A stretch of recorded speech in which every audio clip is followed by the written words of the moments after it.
Hola, os saludo con mis mejores deseos de paz profunda. Salón. Dualidad, onda, corpúsculo. De Wikipedia, la enciclopedia libre. Imagen ilustrativa de la dualidad onda-partícula, en la cual se puede ver cómo un mismo fenómeno puede tener dos percepciones distintas. La dualidad onda-corpúsculo, también llamada dualidad onda-partícula, postula que todas las partículas presentan propiedades de onda y partícula. Más específicamente, como partículas pueden presentar interacciones muy localizadas y como ondas exhiben el fenómeno de la interferencia. De acuerdo con la física clásica, existen diferencias entre onda y partícula. Una partícula ocupa un lugar en el espacio y tiene masa, mientras que una onda se extiende en el espacio, caracterizándose por tener una velocidad definida y masa nula. Actualmente se considera que la dualidad onda-partícula es un concepto de la mecánica cuántica según la cual no hay diferencias fundamentales entre partículas y ondas. Las partículas pueden comportarse como ondas y viceversa. Paréntesis, Stephen Hawking, año 2001. Este es un hecho comprobado experimentalmente en múltiples ocasiones. Fue introducido por Louis Victor de Broglie, físico francés de principios del siglo XX. En 1924, en su tesis doctoral, propuso la existencia de ondas de materia, es decir, que toda materia tenía una onda asociada a ella. Esta idea revolucionaria, fundada en la analogía con la que la radiación tenía una partícula asociada, propiedad ya demostrada entonces, no despertó gran interés pese a lo acertado de sus planteamientos, ya que no tenía evidencias de producirse. Sin embargo, Einstein reconoció su importancia y 5 años después, en 1929, de Broglie recibió el Nobel en física por su trabajo. Su trabajo decía que la longitud de onda de la onda asociada a la materia era lambda igual a h sobre p igual a h sobre mv, donde h es la constante de Planck y p es el momento lineal de la partícula de materia. Al finalizar el siglo XIX, gracias a la teoría atómica, se sabía que toda materia estaba formada por partículas elementales llamadas átomos. La electricidad se pensó primero como un fluido, pero Joseph John Thomson demostró que consistía en un flujo de partículas llamadas electrones. En sus experimentos con rayos catódicos, todos estos descubrimientos llevaron a la idea de que una gran parte de la naturaleza estaba compuesta por partículas. Al mismo tiempo, las ondas eran bien entendidas, junto con sus fenómenos como la difracción y la interferencia. Se creía pues que la luz era una onda, tal y como demostró el experimento de Jung, y efectos tales como la difracción de Fraunhofer. Cuando se alcanzó el siglo XX, no obstante, aparecieron problemas con este punto de vista. El efecto fotoeléctrico, tal como fue analizado por Albert Einstein en 1905, demostró que la luz también poseía propiedades de partículas. Más adelante, la difracción de electrones fue predicha y demostrada experimentalmente, con lo cual los electrones poseían propiedades que también han sido atribuidas tanto a partículas como a ondas. Esta confusión que enfrentaba aparentemente las propiedades de partículas y de ondas fue resuelta por el establecimiento de la mecánica cuántica en la primera mitad del siglo XX. La mecánica cuántica nos sirve como marco de trabajo unificado para comprender que toda materia puede tener propiedades de onda y propiedades de partícula. Toda partícula de la naturaleza, sea un protón, un electrón, átomo o cual fuese, se describe mediante una ecuación diferencial, generalmente la ecuación de Schrödinger. Las soluciones a estas ecuaciones se conocen como funciones de onda. Dado que son inherentemente ondulatorias en su forma, pueden difractarse e interferirse, llevándonos a los efectos ondulatorios ya observados. Además, las funciones de onda se interpretan como descriptores de la probabilidad de encontrar una partícula en un punto del espacio dado. Quiere decirse esto que si se busca una partícula se encontrará una con una probabilidad dada por un cuadrado del módulo de la función de onda. En el mundo macroscópico no se observan las propiedades ondulatorias de los objetos, dado que dichas longitudes de onda, como las personas, son demasiado pequeñas. La longitud de onda se da, en esencia, como la inversa del tamaño del objeto multiplicada por la constante de Planck, h, un número extremadamente pequeño.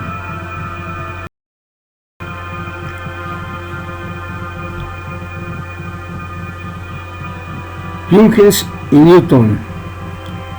La luz, onda y corpúsculo. Dos teorías diferentes convergen gracias a la física cuántica.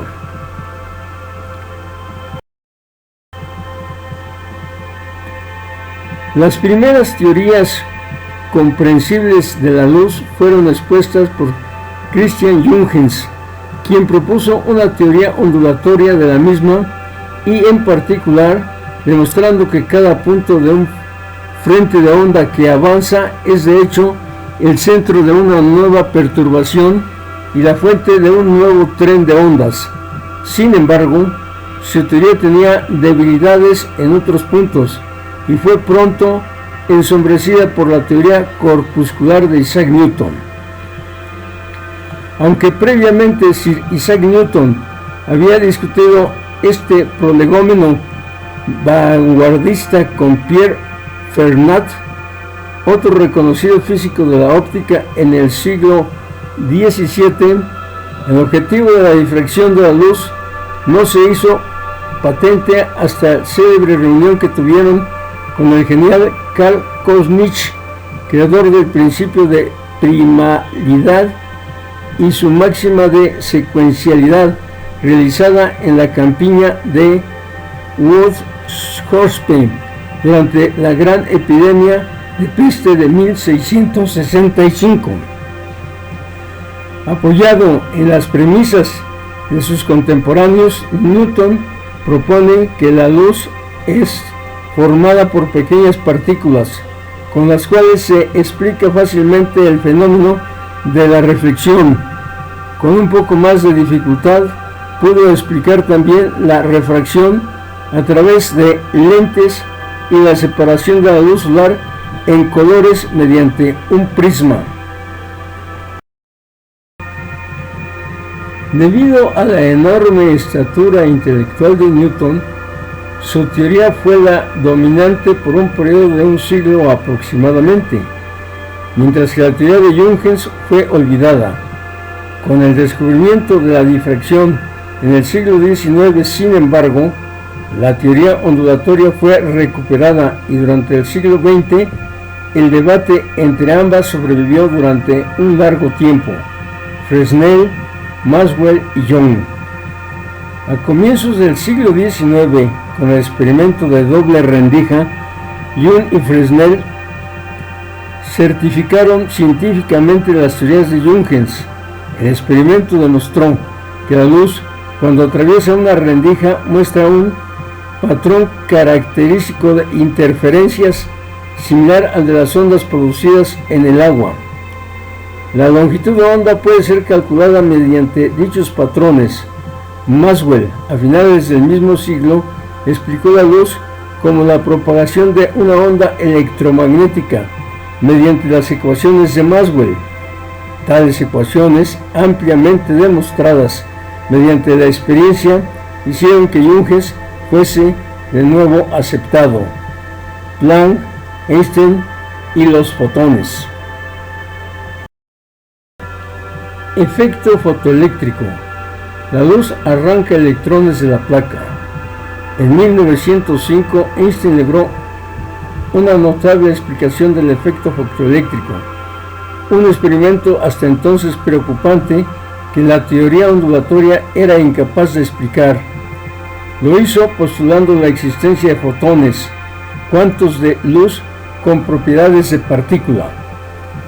En el efecto fotoeléctrico se observaba que si un haz de luz incidía en una placa de metal, producía electricidad en el circuito. Presumiblemente la luz liberada los electrones del metal, provocando su fluido. Sin embargo, mientras que una luz azul débil era suficiente para provocar este efecto, la más fuerte e intensa luz roja no lo provocaba. De acuerdo con la teoría ondulatoria, la fuerza o amplitud de la luz se hallaba en proporción con su brillantez. La luz más brillante debería ser más que suficiente para crear el paso de electrones por el circuito. Sin embargo, extrañamente, no lo producía.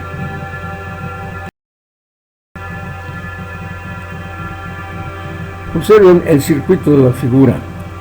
Einstein llegó a la conclusión de que los electrones eran expelidos fuera del metal por la incidencia de fotones.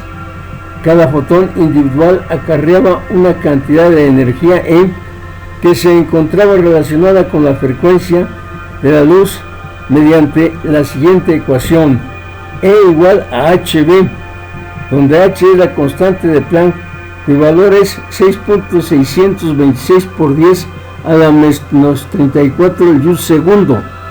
Solo los fotones con una frecuencia alta, paréntesis por encima de un valor umbral específico, podían provocar la corriente de electrones. Por ejemplo, la luz azul emitía unos fotones con una energía suficiente para arrancar los electrones del metal, mientras que la luz roja no. Una luz más intensa por encima del umbral mínimo puede arrancar más electrones, pero ninguna cantidad de luz por debajo del mismo podrá arrancar uno solo, por muy intenso que sea su brillo.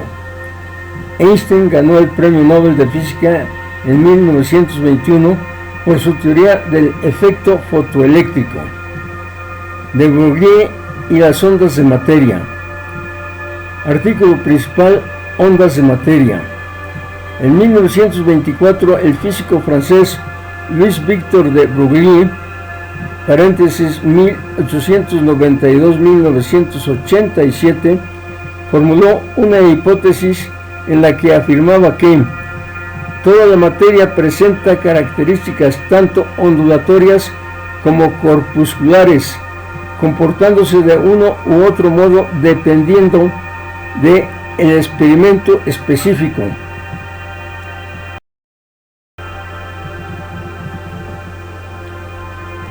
Para postular esta propiedad de la materia, de Broglie se basó en la explicación del efecto fotoeléctrico que poco antes había dado Albert Einstein, sugiriendo la naturaleza cuántica de la luz. Para Einstein, la energía transportada por las ondas luminosas estaba cuantizada, distribuida en pequeños paquetes de energía o cuantos de luz, que más tarde serían denominados fotones, y cuya energía dependía de la frecuencia de la luz a través de la relación, donde es la frecuencia de la onda luminosa y la constante de Planck. Albert Einstein proponía de esta forma que en determinados procesos las ondas electromagnéticas que forman la luz se comportan como corpúsculos. De Broglie se preguntó que por qué no podría ser de manera inversa, es decir, que una partícula material, paréntesis, un corpúsculo, pudiese mostrar el mismo comportamiento que una onda. El físico francés relaciona la longitud de onda lambda con el momento lineal de la partícula mediante la fórmula lambda igual a h sobre mv, donde lambda es la longitud de la onda asociada a la partícula de masa m que se mueve a una velocidad v y h es la constante de Planck. El producto es también el módulo del vector o momento lineal de la partícula.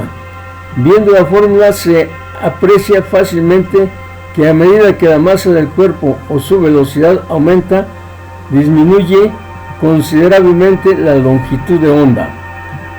Esta hipótesis se confirmó 3 años después para los electrones con la observación de los resultados del experimento de la doble rendija de Young en la difracción de electrones en 2 investigaciones independientes.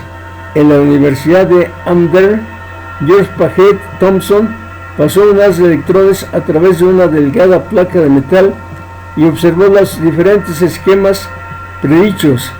En los laboratorios Bell, Clinton, Joseph Davison y Lester Halber, Garnier guiaron su luz a través de una celda cristalina.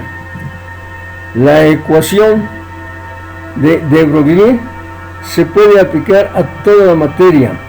Los cuerpos macroscópicos también tendrían asociada una onda, pero dado que su masa es muy grande, la longitud de onda resulta tan pequeña que en ellos se hace imposible apreciar sus características ondulatorias. Continuará. Espero que te esté gustando y te esté sirviendo esta información.